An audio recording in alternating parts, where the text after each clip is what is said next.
It all comes down to a dramatic conclusion this weekend for the handful of teams that have earned a place in the CIF Championship. Among those are Paso, Robles, and Newbury Park, who will play for the Northern Division title tonight. And Dave Alley is live at War Memorial Stadium in Paso, Robles with a preview, and it looks like it's raining there, Dave.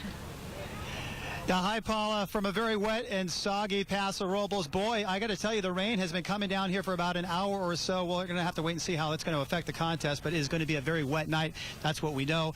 You know, Paula, it seems just like we just kicked off the football season not that long ago, but here we are just over an hour away from a championship finale that features appropriately a couple of heavyweights. As for the host Bearcats, they got here with a thrilling last-minute win last Friday over Arroyo Grande. Bailey Gaither scored the game-winning 62-yard touchdown, leaping defenders on the way.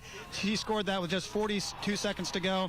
That earned the Bearcats their first trip to a CIF championship in 14 years. Overall, Paso has won a championship 7 times, but none since 2000. As for their opponent, the high-flying Newbury Park Panthers, they haven't played for a CIF title in 19 years. The Camino League champs, they won a classic last week as well, outlasting the Atascadero 49-48 in a game that won't soon be forgotten. The Panthers, overall, they've won 6 straight games. They have not scored under 42 points in any of those contests.